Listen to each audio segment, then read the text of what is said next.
yeah. I love my HBCU. And boy, I love it, love it. I love it, love it. I love my HBCU. And man, I hope my team they won. I hope my team they won. Yeah, man. I hope my team they won. I hope my team they won. Yeah. I tune into the HBCU Sports Lab to see if my team won or lost. If they lost, I'm quiet as a mouse. But if they won, keep tab. I'ma do the dab, yeah. Dr. Cavil, he know what he be talking about. Mike and Charles, they know what they be talking about. They compress the analytic data with the hip hop. If you know them like I know them, they gon' tell you if your team, if they won or lost, and who the ball. So listen to Professor, yes sir, and pay attention, cause he gon' teach a lesson.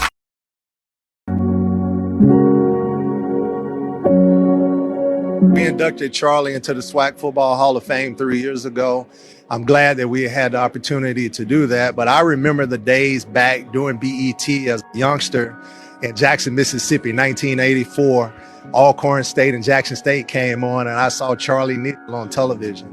So you fast forward 20 years later, and I got the opportunity to meet Charlie Neal. That's like my hero, because I grew up on Charlie Neal. I grew up on his voice. He was the one who took black colleges and brought them into my living room. So he's a legend. He will always be a legend, and he will be dearly missed.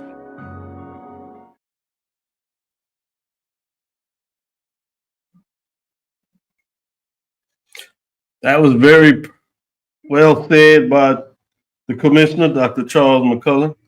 Almost called him by the nickname. I knew that wouldn't have been appropriate.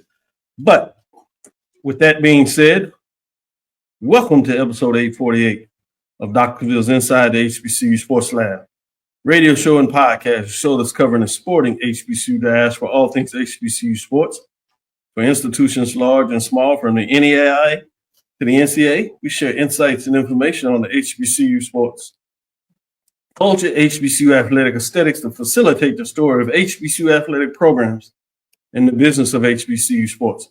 I'm your host, Dr. Kenyatta Cavil, along with my co-host, Mike Washington, Charles Bishop, as well as A.D. Drew. We're filming from our home studios and sending a signal live. Case-Wade's 12:30 a.m. studios with the Texas Radio Hall of Famer, multi-Hall of Famer that is, Ralph Cooper. He just got into another Hall of Fame as well in the beautiful home of Texas Southern University from Houston, Texas. So shout out to Ralph Cooper and congratulations for doing that. That being said, let's bring everybody on board. Today's episode of Inside the HBCU Sports Lab is sponsored by THG Agency, LLC. THG Agency is a company that provides sporting, educational, consulting, and data analytics. Again, boy, Dr. McCullough has a way with words. Boy, he really put a fine point on that. I know when the announcement came out, we got a chance to say our thoughts, and I thought you all made some poignant remarks. So it's good to hear that we continue to celebrate, obviously, HBCU Go, where he had some of his last assignments. We'll continue to honor him throughout the season with people's thoughts that they recorded throughout the year in various different ways. Part of that was stuff that people did during the media days. It's my understanding they might even have a little honoring of some type of classic maybe that HBCU is working on. Hopefully they're able to pull that off and they're able to do that. That should be big and significant. But regardless, I know HBCU Go on Curtis Simons will make sure they do it right. So want to give them a little love in terms of what they said. Great job by our producer there. But I want to ask you this before we got into some news. And so if you hold that for a minute, get your thoughts on, with the announcement of FBS moving to what we refer to as week 0, the new schedule. Basically, you'll have 12 games over 14 weeks. And FCS is included in that. And there was a lot of information a couple of years ago. The Cricket MEAC SWAC Challenge Kickoff presented by Toyota, moved to week 0. And that was before it was a very crowded space. They were ahead of the thought process there. I remember quietly talking to John and kind of putting that out there, and he was already doing some work on it. But certainly, hopefully I got a little push in there. Whether it was or not, the decision was made to make it move it to week 0.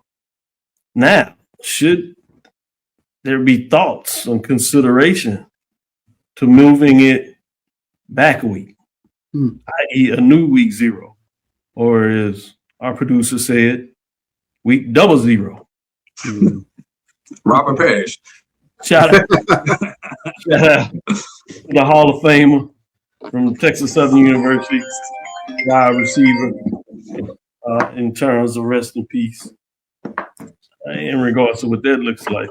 Kenny Burroughs, yes Kenny indeed. Burrow, affectionately known as 00. So I'll start with you, Charles, talking about Kenny 0. Should we have a week 0, week 00?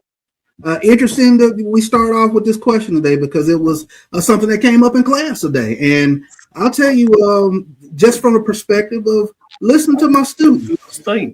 Yeah, it was very interesting because, although they mentioned, we watch a little baseball, but from July until August, they were just talking about how excited they are that college football is getting ready to start this upcoming week.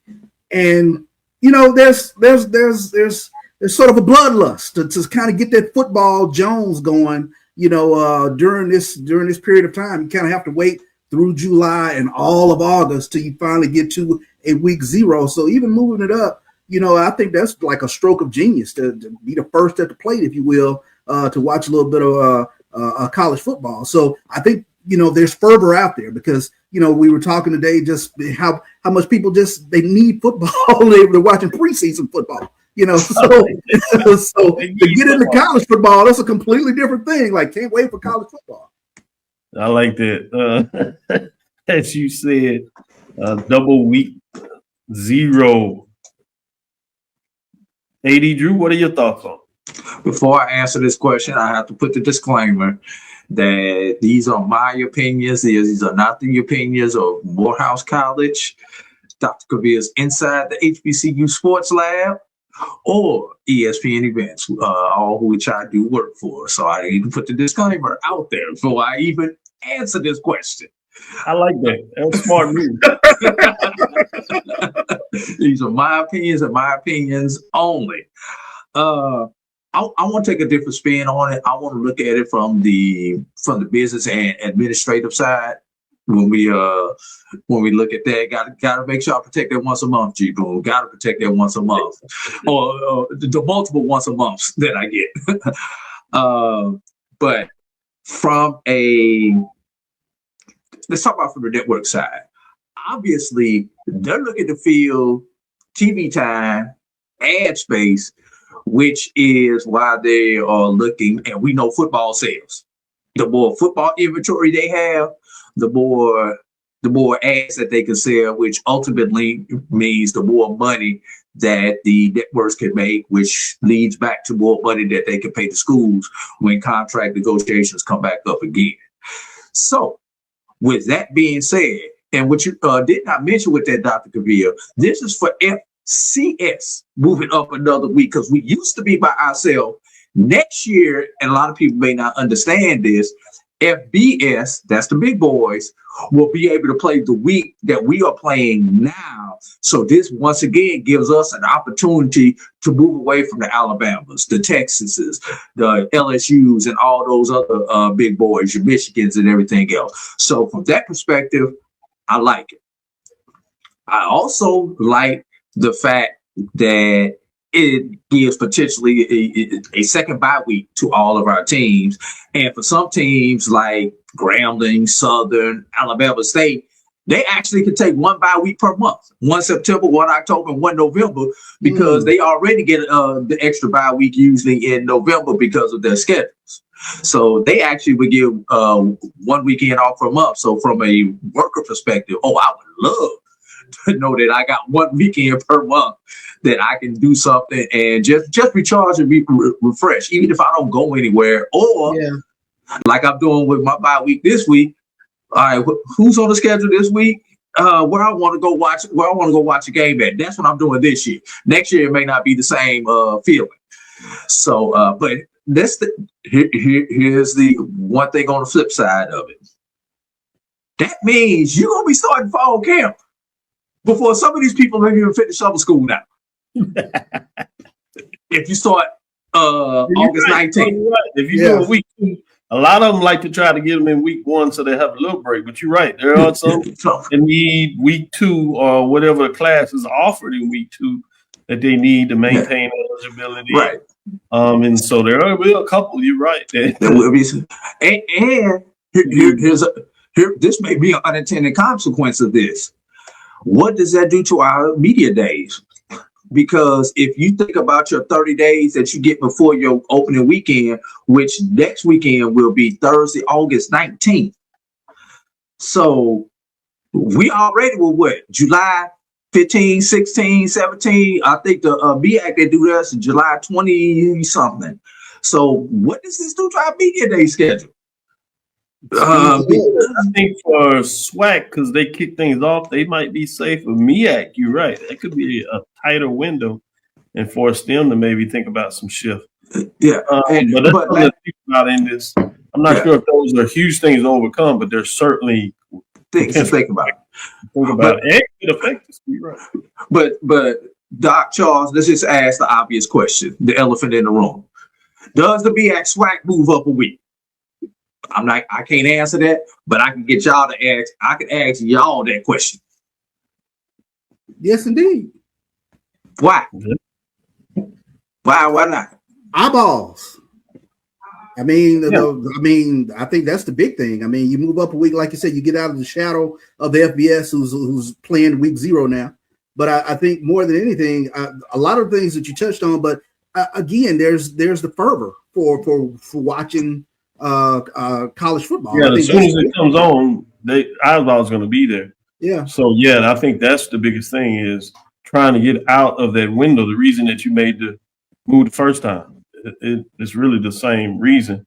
You're just pushing it up. So all those reasons why you did it and it was successful is why you do it again. Again, there are a couple of stumbling blocks. Obviously, you got to get it approved.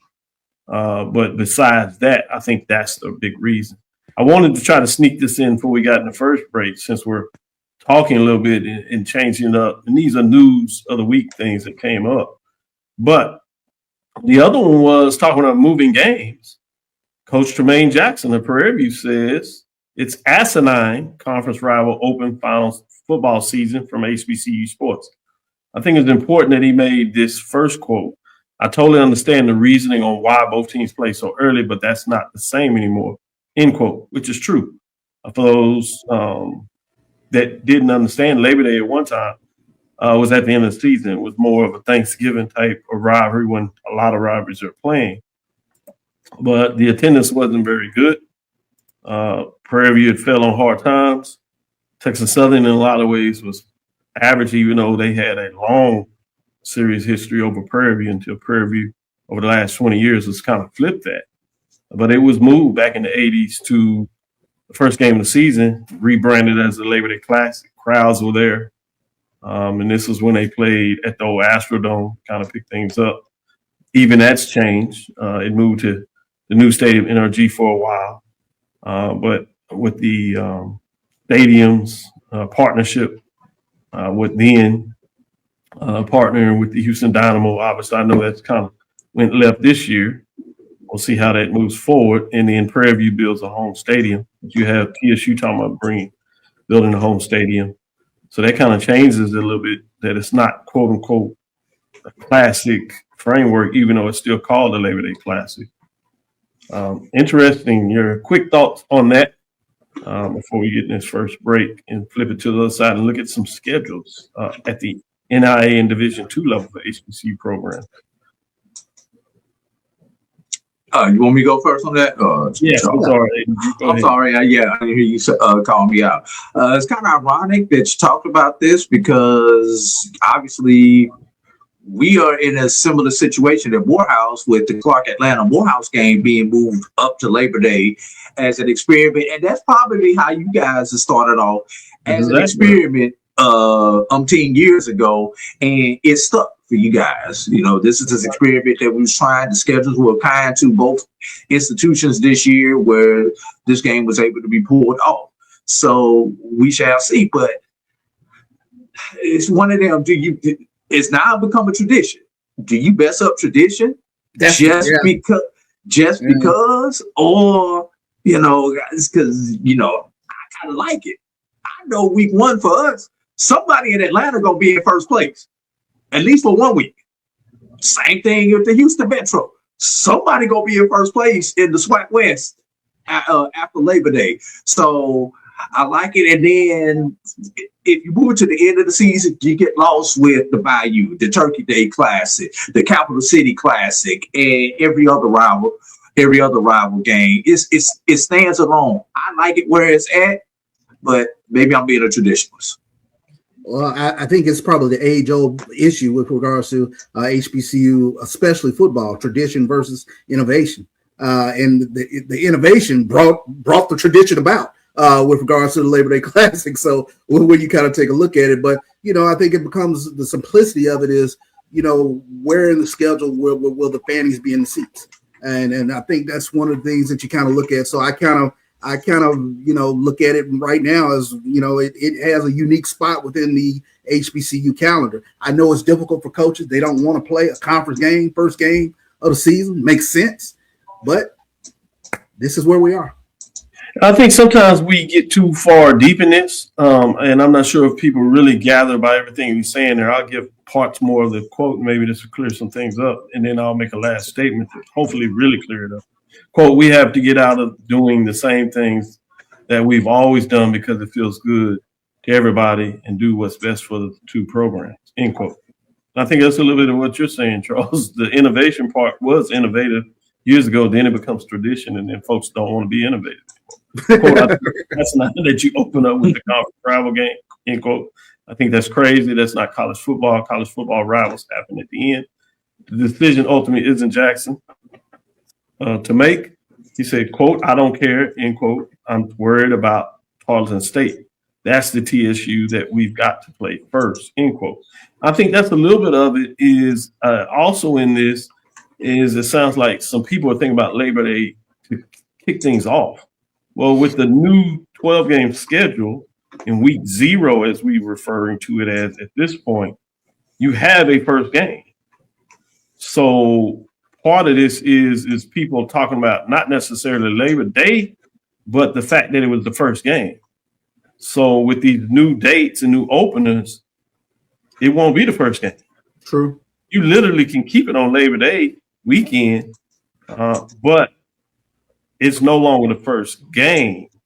So I think that's something to think about. It doesn't necessarily mean that it has to be moved to Thanksgiving. I think that's what made a lot of folks nervous. In the head, they automatically talk about, oh, he's talking about moving it back to that date, which we've had some experiments with, partly because of changing dates to get into the MEAC SWAC challenge, as it was called at that time. And then weather in terms of Hurricane Katrina early on, with all the people helping with Hurricane Katrina in Houston and Astrodome.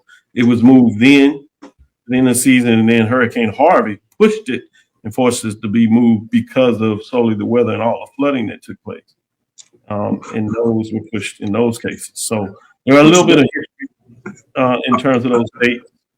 What you don't want is a game in the middle of October featuring these two teams. That's what you don't want. I actually had pushed for that, so I'm not sure, but I certainly understand your concern. But if it's October, I was thinking more, second week in October, third week in October, home, first or second week in October, depending on when you play the State Fair Classic, which is second, third week in September. So you do want a week between the games, and then you want a week after the game to make sure you have homecoming. So you're right. It's a fine window. And I think that's what you're alluding to, AD Drew. If you put it in October, it can't be near the end because you're getting to the traditional homecoming time. It can't be too early because you're getting into State Fair. So that's a little something to think about there. But again, as I said here, really you can keep it Labor Day weekend, but the focus is that it won't be the kickoff game, sure, which is what a lot of folks historically used to. But if they're tied to the Labor Day weekend where you get the extra Sunday, you're fine. You just have an opening game to kick things off, which maybe some people had concern with, which is crazy to me, but whole different discussion. Let's take our first break, come back on the other side. I want to look at two schedules at a time, kind of see what your thoughts are. We're going to start off with the NAIA schedules, some of the teams that we look at NIA that tend to jump in the top 10. For a while, these teams were even top 5 heavy. We'll see which one you think maybe schedule-wise will put them in this position. We'll do that after this first break. This is the Dean of the College of HBCU Sports, Kenyatta Cavil of Dr. Cavil's Inside the HBCU Sports Lab with Mike Washington and Charles Bishop. Come mix it up in the lab where the course lecture is in session every Tuesday from 6 o'clock p.m. Central Standard Time on Facebook Live, YouTube Spreaker, or the BCSN app, as we discuss all things about the HBCU sports culture, including exploring the week that was in the sporting HBCU diaspora, as well as the upcoming week of HBCU sports. With me, the Dean, the College of HBCU Sports, on Dr. Cavil's Inside the HBCU Sports Lab with Mike Washington and Charles Bishop. Course lecture dismissed. Do you own a business, have a service or product, apparel, entertainment, or food? Would you like to reach an educated client base that are loyal? Then the Urban Passport Business Directory is for you. The Urban Passport is your premier digital discount and media portal with the Urban Digital Television Networks and V1085 radio properties embedded. Stay connected with the community with the latest news, entertainment, and HBCU sports and culture with the Black College Sports Network. Visit myjbn.com/passport to register your business and sign up for your free app before the August 24th release date. We are the premier digital national urban business directory, always free to the consumer. The Urban Passport, the evolution of the Green Book and your digital passport to a world of savings. Tune in to the BCSN Pod Zone, the aggregate of some of the best HBCU sports shows on the net. Find them on Amazon Music, Apple Podcasts, iHeartRadio, Spotify, and everywhere you hear podcasts. For over 30 years, HBCU Image has been more than just an apparel store. We've been a movement, a statement, a legacy. We celebrate the pride, the purpose, and the culture that make historically black colleges and universities legendary. Whether you're a student or a lifelong supporter, our gear lets you wear your HBCU story with confidence and style. Because when you wear HBCU Image, you're not just wearing clothes. You're wearing culture. You're wearing pride. You're wearing purpose. HBCU football fans. HBCU football is back in the ATL on August 29th with the Cricket MEAC SWAC Challenge Kickoff presented by Toyota, representing the SWAC, Alabama A&M, and representing the MEAC, Howard, Bulldogs, Bison, the Marching Maroon and White, the Showtime Marching Band, the premier FCS matchup in primetime with a Kickoff trophy up for grabs. Join us pre-game for band jamborees, food, activations, and fellowship. For tickets and information, visit MEACSWACChallenge.com. Compress the analytic data with your hip hop. If you know them like I know them, they gon' tell you if your team, if they wanna lose, and who the ball. So listen to Professor, yes sir, and pay attention, cause he gon' teach a lesson. This is Dr. Cavil with Inside the HBCU Sports Lab. I wanted to give a little love to what we call the mid-major programs. Over the last 3.5 weeks, we got to cover the what we refer to as the major division, Division I FCS HBCU programs. We did the SWAC, MEAC, did a division at a time. MEAC, we did all 6. We would do 3 at a time, and then we also started off with the 3 independents. And this, we're just going to give a couple of them, but I want to do it just a little bit different. Let's start out with Langston. I want you to look at Langston's schedule. We're going to compare it to another NIA program, Florida Memorial. And as I said at the outro, over the years, Langston University had a very good program. It's kind of dipped. They made some changes, but I want to kind of get your thoughts on this schedule, and I want to compare it to Florida Memorial, the other NIA program that's perennial top 10 program, right? So let's go back and forth between these two. Let's pull up that Langston again, and we'll come back to Florida. We'll look at a couple of them. You see conference schedule, obviously playing at Sooner Athletic Conference.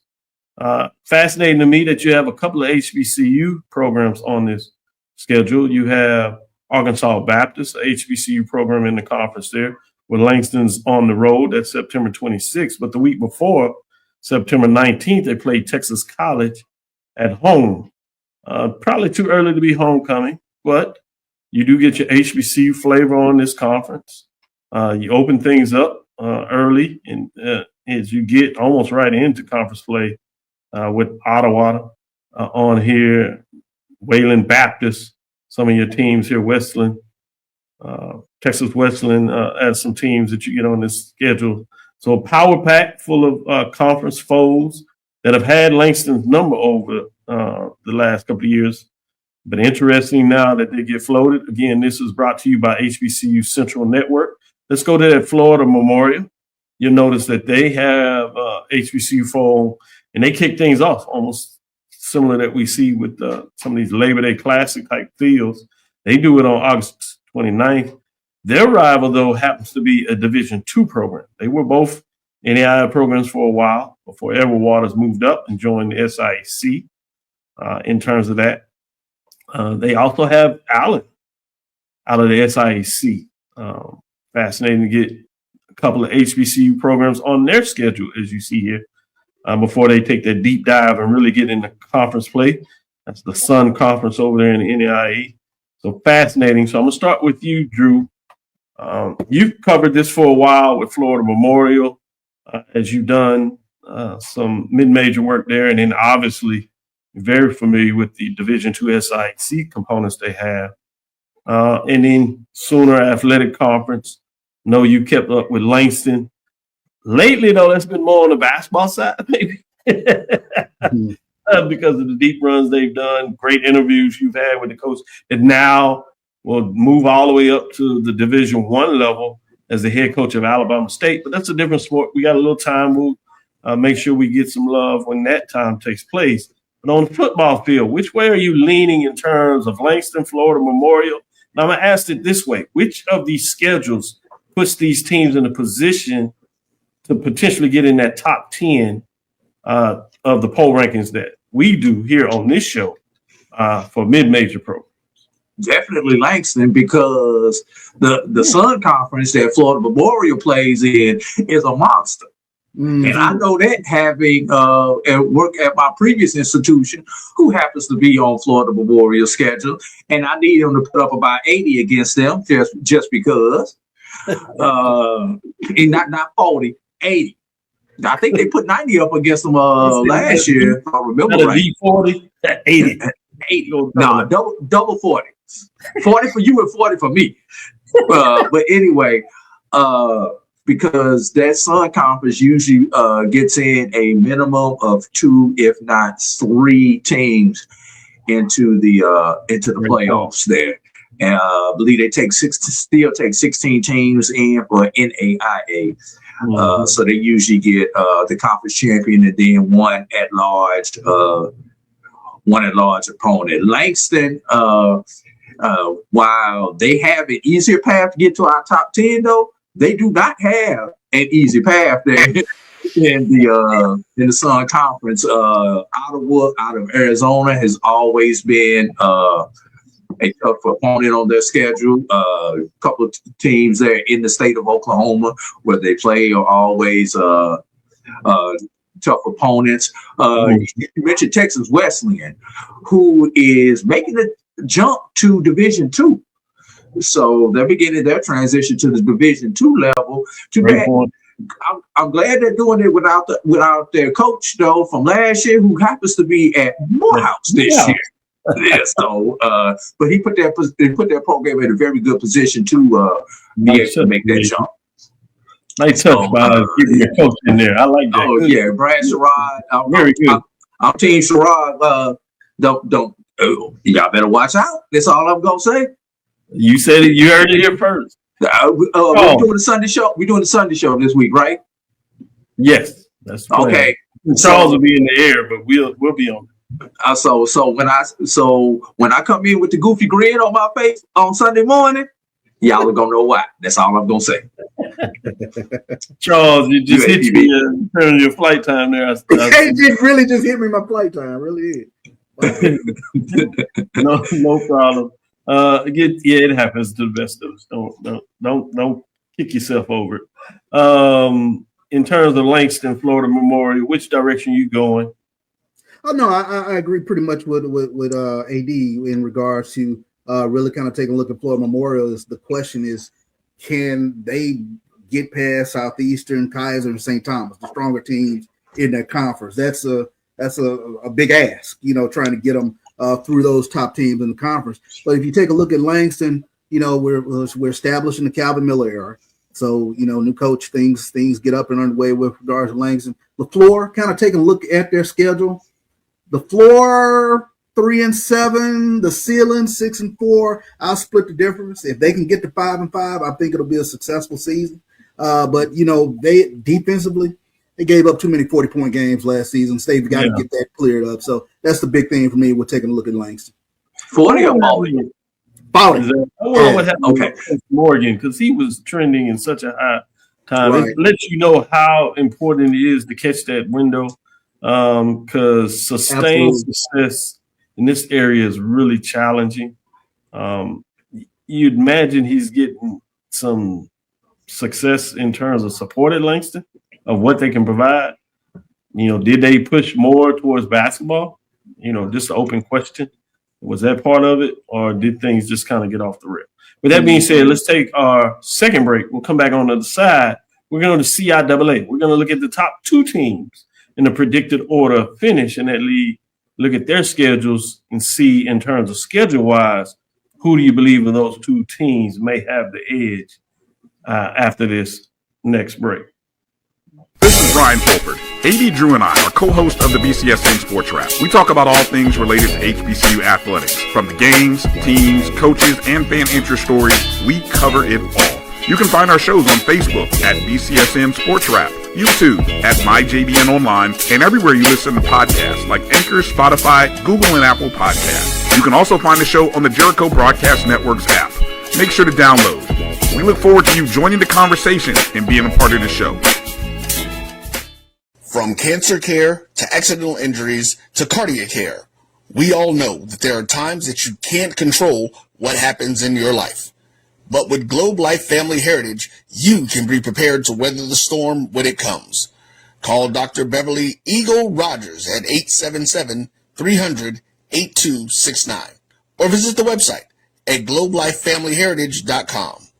With over 25 years of serving communities, Dr. Beverly Eagles Rogers is here to help you and your family through difficult times.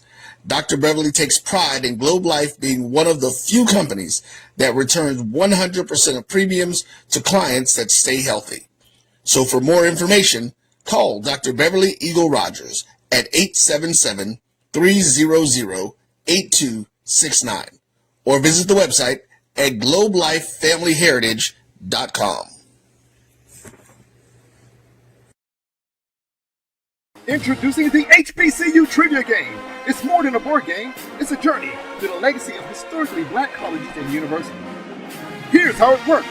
2 to 4 players, ages 13 and up, start as freshmen and roll the dice to advance. But here's the twist. You can only move forward by answering trivia questions about HBCU. Test your knowledge of notable alumni, key historical events, sports milestones, and fun HBCU facts. Watch out for spaces that can propel you ahead or set you back. And if you get a question wrong, you stay put until your next turn. The first to reach graduation wins! The HBCU Trivia Game. Support, educate, entertain! Available now. Let the journey begin. For over 30 years, HBCU Image has been more than just an apparel store. We've been a movement, a statement, a legacy. We celebrate the pride, the purpose, and the culture that make historically black colleges and universities legendary. HBCU Image, a Kenny T's company. The champs are here. 2 teams, 2 legacies, 2 championship-winning coaches on one stage. The 2026 Orange Blossom Classic. South Carolina State Bulldogs versus the FAMU Rattlers. September 6th, Labor Day weekend, Hard Rock Stadium in Miami Gardens, Florida. You don't just want to watch it, you want to feel it. The sound of the bands, the energy in the stands, and the pride on every play. Get your tickets now at orangeblossomclassic.com. Built on history, fueled by pride. test the analytic data with your hip hop. If you know them like I know them, they gon' tell you if your team, if they wanna lose, and who the ball.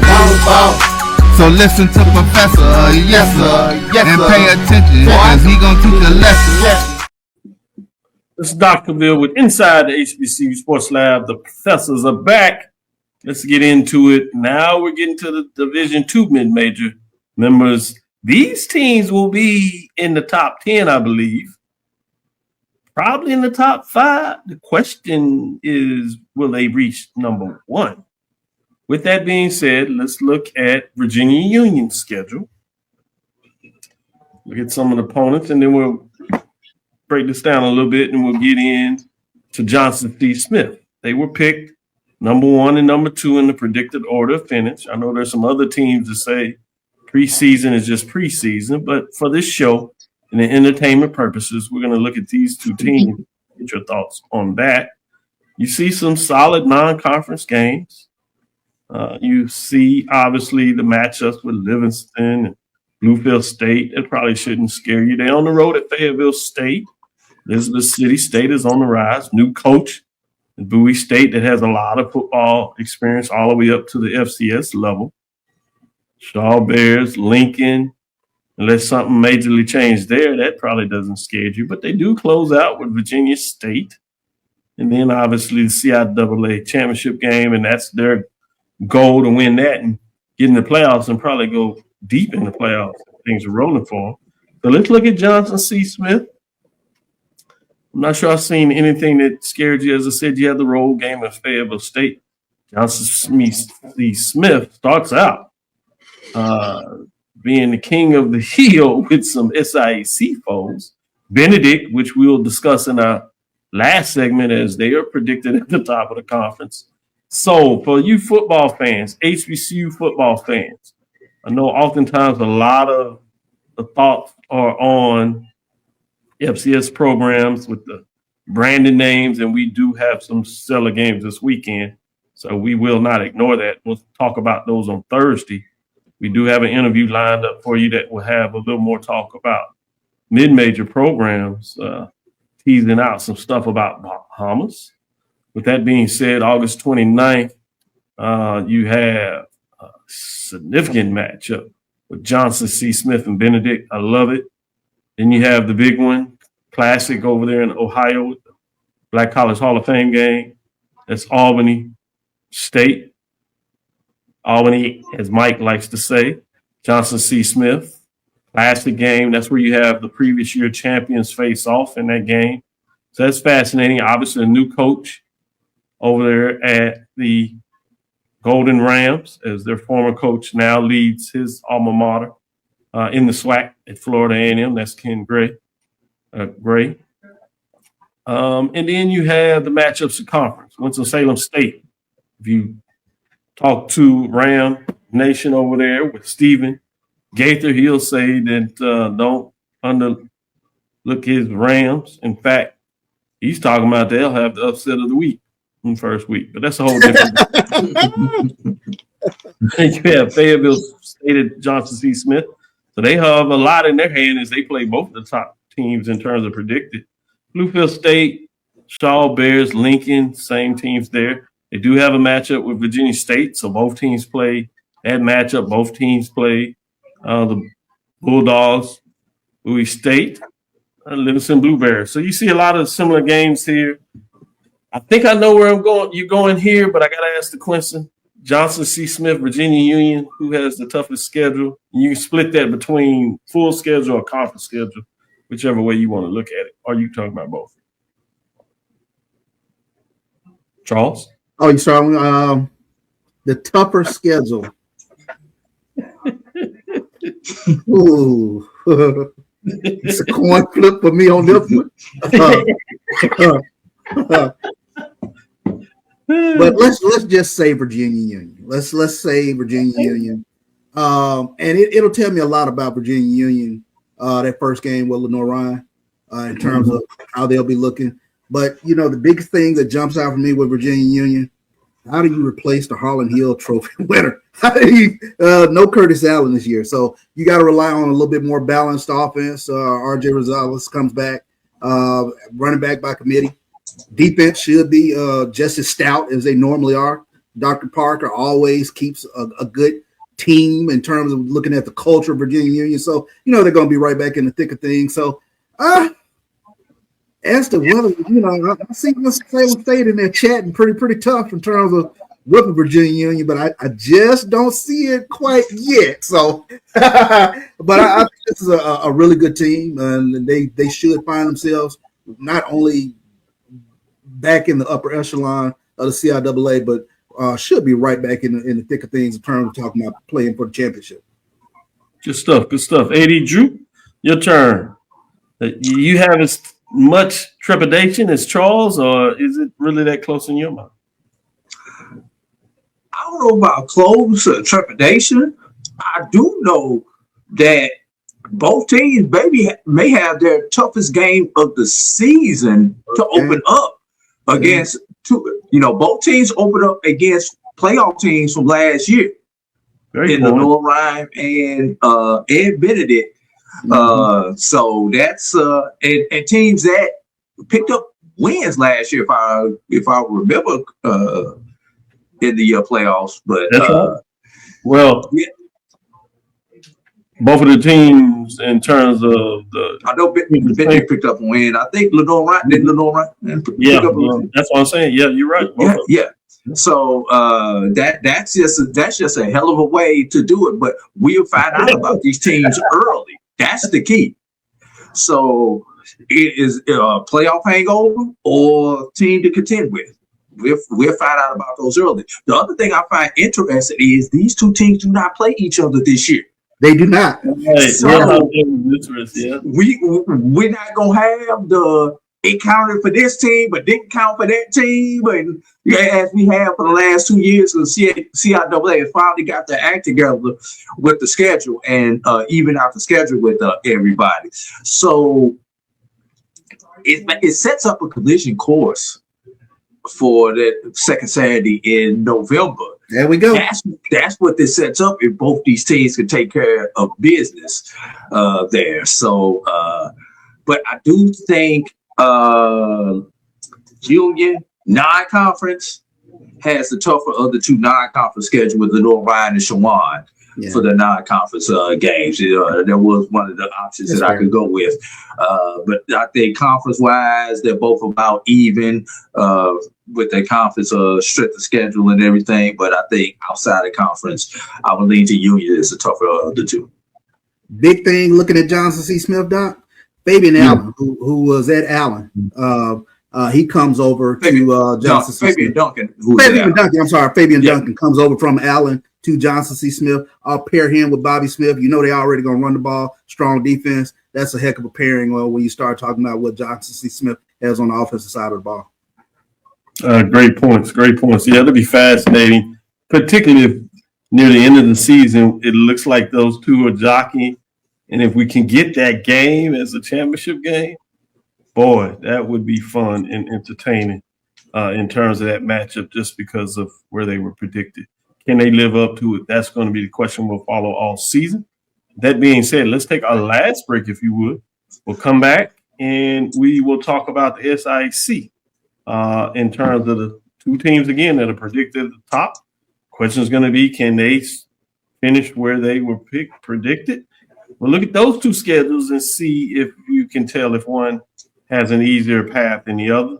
We'll get these two gentlemen thoughts on that. We'll be right back again after this last break. You're looking for the latest information on Southern University sports, the Southwestern Athletic Conference, and HBCU athletics. There's only one place to go. Tune in to the Carlos Brown Show, exclusively on the Black College Sports Network. Register your business for the premier urban business directory in the country, the Urban Passport. Visit myjbn.com/passport. The Urban Passport, the evolution of the Green Book. The champs are here. 2 teams, 2 legacies, 2 championship-winning coaches on one stage. The 2026 Orange Blossom Classic. South Carolina State Bulldogs versus the FAMU Rattlers. September 6th, Labor Day weekend, Hard Rock Stadium in Miami Gardens, Florida. You don't just want to watch it, you want to feel it. The sound of the bands, the energy in the stands, and the pride on every play. Get your tickets now at orangeblossomclassic.com. Built on history, fueled by pride. Planning an event? From weddings to corporate functions, CMJ Events LLC brings over 15 years of experience to make your vision a reality. Based in Metro Atlanta and serving statewide, even internationally, we provide versatile event planning and authentic catering cuisines tailored to your needs. Whether it's pre-game meals for student athletes, fundraisers, weddings, corporate functions, CMJ Events LLC is your one-stop solution for exceptional service and unforgettable food. Our diverse culinary heritage means we cater to all cultural taste, dietary needs, and food restrictions, making every meal uniquely yours. Let's make your next event unforgettable. Visit us on all social media at CMJ Events LLC or email us at cmjeventsllc@gmail.com. Also give us a call at 404-664-3882 so that we can start planning now. Football fans, HBCU football is back in the ATL on August 29th with the Cricket MEAC SWAC Challenge Kickoff presented by Toyota, representing the SWAC, Alabama A&M, and representing the MEAC, Howard, Bulldogs, Bison, the marching maroon and white, the Showtime Marching Band, the premier FCS matchup in primetime with a kickoff trophy up for grabs. Join us pre-game for band jamborees, food, activations, and fellowship. For tickets and information, visit MEACSWACChallenge.com.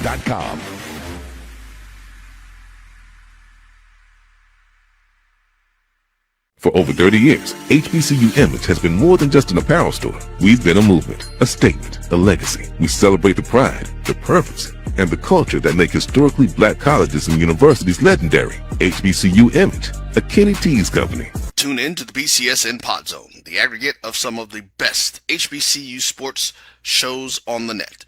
Find them on Amazon Music, Apple Podcasts, iHeartRadio, Spotify, and everywhere you hear podcasts. Compress the analytic data with your hip hop. If you know them like I know them, they gon' tell you if your team, if they wanna lose, and who the ball. So listen to Professor, yes sir, and pay attention, cause he gon' teach a lesson. This is Dr. Cavil with Inside the HBCU Sports Lab with Professor Bishop, Professor Drew. Let's get into the SIAC and look at these schedules of the top 2 predicted order of finishes. We will start with Edward Waters. Edward Waters schedule. We saw one of these matchups on here when we looked at Florida Memorial. So you know about that one. It is in Edward Waters, so Jacksonville that is. So that should be should be fascinating, as they say around that part. Then you have Edward Waters going to Jackson State. SWAC member, FCS program, taking a step up. Should be fascinating, entertaining in terms of seeing top-level teams respected in their conferences fight it out. Then you have Edward Waters traveling to Miles. This has been some interesting games of late. Question here is Miles going to be able to get themselves off the rug, get back to what they have been the last couple of years, or will they maintain that? We'll see. I have an interesting matchup here in terms of vicinity when you talk about the border program, Savannah State, Edward Waters, public-private type of matchup. September 26th, Atlanta, here we come. Edward Waters goes to Morehouse. We talked about new head coach over there at Morehouse. Second-year coach at Edward Waters, but remember, started things out late last year, got off to a big start, big win over Virginia Union, kind of tailored off at the end of the year. Should be fascinating here. Here's another matchup with a team that did well last year, is predicted to do pretty well this year, Kentucky State at Edward Waters. So we're naming some programs here. You got an open date, then October 17th. The 2 programs we'll look at in terms of predicted order of finish, they do play each other, unlike in the CIAA.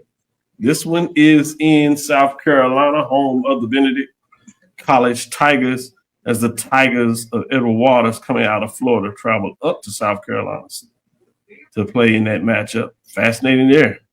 October 24th, Clark Atlanta Panthers. This time, Atlanta program out of Clark Atlanta is going to Florida to face Edward Waters.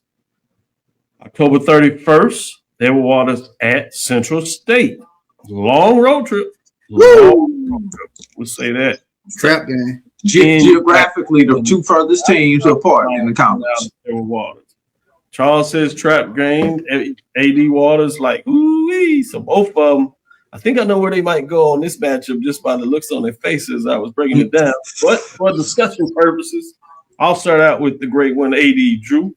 Great one, as I said, in terms of what he does, giving you information about mid-major programs. Go ahead, AD.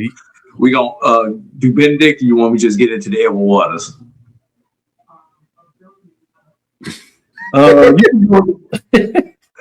It's up to you. All right. Oh, I'm sorry. Let me do Benedict. You're right. I missed over there. I got too excited. Benedict.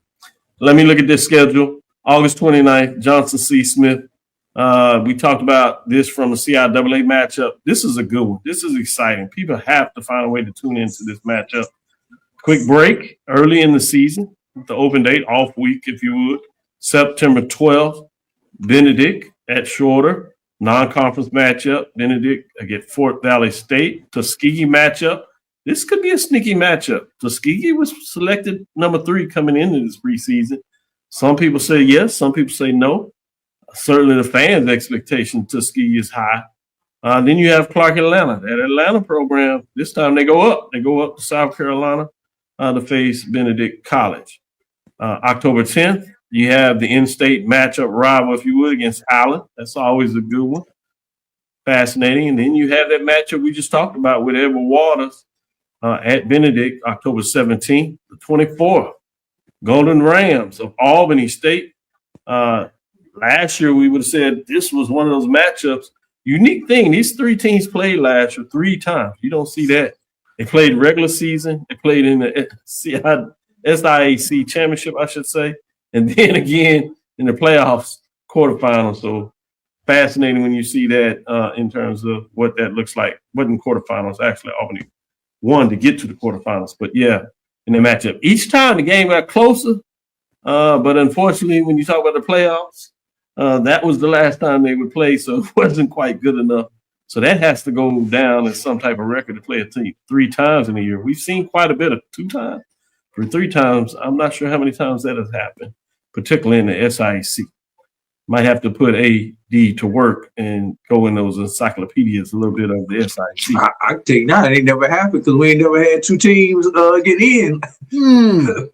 Like that solves that problem. Let's put that back up there. Let me finish out with that and give it back to them. Savannah State at Bethune-Cookman, then Central State. So both play Central State. We've seen where both of them play a couple of teams. Edward Waters playing each other. Clark Atlanta, Allen were some common opponents. But AD Drew, now appropriately, would you break down? Let me know between the 2 schedules, which one do you think is the toughest? Before I get into the SIAC, everybody go back and watch segment 1 when I get segment 2 when I gave the disclaimer. I just want to make sure everybody goes back and remembers that part. But no, seriously though, if you're looking for bulletin board material, Edward Waters, Benedict, you will not get it from me.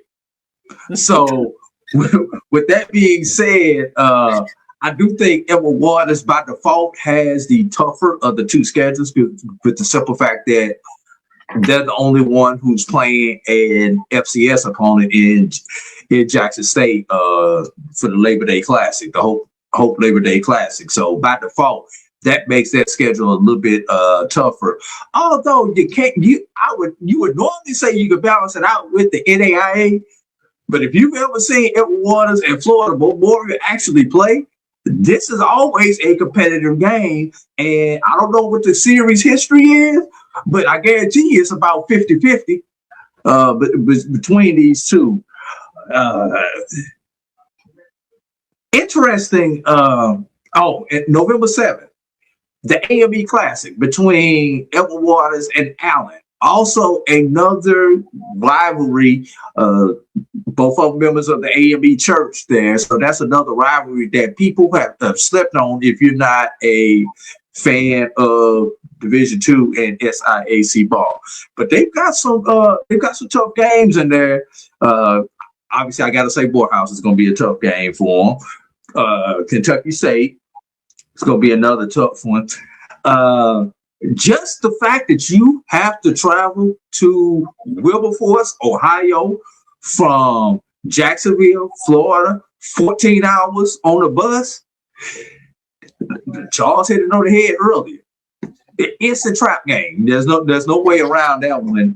That's one that you have to watch out for. And it's the week after homecoming, but before your rival game against Allen.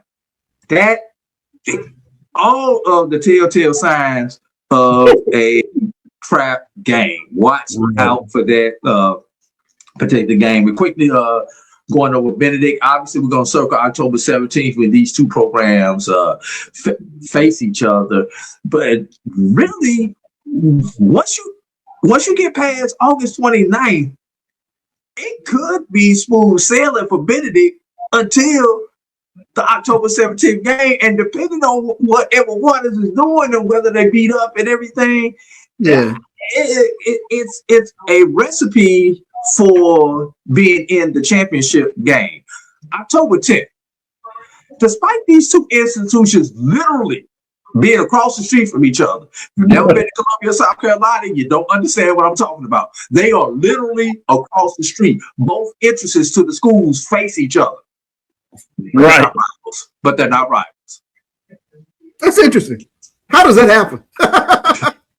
and they both old NAIA school institutions before Benedict jumped into Division II 20 years before Allen did. And I think the fact that both of these institutions historically did not have football. Benedict didn't start football until the 90s. I mean, I think they may have had it once upon a time. I don't even think they had it and dropped it. I don't think they ever actually had it. And we know Allen just came on a little bit over a decade ago with their football program. And rivalries, basketball and everything else. But we know rivalries with our institutions begin on the gridiron. So, yeah, well said. Well said. Charles? Not much meat left, but let's see what I can do. I'll start looking at Benedict. Nothing but bone. Nothing but bone. Nothing but bone. Let me look at my notes. My biggest strengths for Benedict: defense. They only gave up 17 points a game last season. If they can come back with that same type of defense, that to me puts them back into the upper echelon of the SIAC. The scary thing for me is offensively, they're not very explosive. Weren't very explosive last year, only 300 yards per game. But and kind of everything kind of depends. Quarterback, who's coming back at quarterback. Have a nice running game with David Smith, so looking for them to lean on that running game. Of course, Ernest Dickerson went from a 4-win team to a 10-win team. That's huge, especially when you talk about a team getting to the playoffs and getting that playoff experience and getting a W. That sort of sets the culture for a program. So I think that's huge coming into this upcoming season. So those are big. But the boogeyman, I look at it as a weakness. Albany State, is this a different Albany State that they'll see this upcoming season? So I think much like he mentioned, everything for them kind of comes down to looking at that October 17th, October 24th, that 2-week time frame in terms of Edward Waters. If Edward Waters is really about to make this jump in the SIC, those 2 weeks could be pivotal for Benedict taking a look at them. So I think that's going to be huge. And then I got another big one, I think, and this goes back to the quarterback play. Way too many interceptions last year, 13 interceptions last year for Benedict. Good stuff, good stuff. Let me take you back a little bit. July 9th, before the media days, we released the inaugural Black College Football Poll. We know we had the major division top programs, but we also released the mid-major division, and obviously on here we call it the NCAA Division I FCS programs and the Division II program. When you look at these rankings in the top 3 teams, you had at number 3, Albany State, and a lot of people. I'm gonna do the top 5 of the top 10. You can go check out the look at BCFP top 10. Top 5: Kentucky State out of the SIAC. Number 4 is Virginia Union, CIAA. We talked about their schedule. Number 3, Albany State out of the SIAC. Number 2, Benedict out of the SIAC. We talked about their schedule. Number 1 is Johnson C. Smith out of the CIAA. That first 2 weeks, we get a Johnson C. Smith, Benedict College matchup. And the next week, we get a Johnson C. Smith and Albany State. So we have a 1 versus 2 this first weekend, all rankings. And then we follow up with, at this point, a 1 versus 3. You're talking about a beautiful way to open up the season when you think about the rankings. Just wanted to point that out. We'll close it on that. Any final thoughts in terms of just preseason rankings based on the BCFP and those key matchups when you look at the Division II program? We'll talk a little bit more about the Division I top matchups coming into this week. We'll focus on them on Thursday. But Charles, those key matchups, 1 versus 2, 1 versus 3 over the first 2 weeks. What are your thoughts on that? Man, it whets your appetite for the season because those are the matchups you want to see. And it's really important for that ranking to sit there in front of those teams. It whets the appetite for to get you lathered up about these upcoming games coming in the football season. So I'm looking forward to it. Good stuff. AD, final thoughts when you think about matchup-wise in terms of poll rankings. You know, from a media perspective, we love to talk about it. Coaches will shun you and probably try to run you out the room. But, hey, part of us is to provide the entertainment so we can get the fans excited about either watching on television, streaming, and or being there in purpose, which is better yet to do that, which is a lot of reason why we do this. But that 1 versus 2, 1 versus 3 in the first 2 weeks of the Division II programs. What are your thoughts on that? Look, Doc, we can talk about all these predictive. This poll says this and that poll says that. Come to what, Thursday night for some, Saturday for others. All this stuff we've been talking for 6, 7, 8 weeks goes out the window. When toe meets leather in game 1. So everything you just asked me is good podcast talk and everything else like that, but Doc, it's time to play some freaking ball, man. That's all. And for somebody who works in this, there you go. For somebody who works in this and is getting ready for 2 games this weekend, because I've got to really work for 2. I got to work for my institution and the biggest HBCU game of the weekend, the Cricket SWAC Challenge Kickoff, presented by Toyota. You know, I just can't wait till Sunday morning so I can take my butt to sleep. That's probably when everybody else is going to sleep and after they talk all night about whether their team did well or if they're quiet as a mouse, as we like to say in a intro, things didn't go.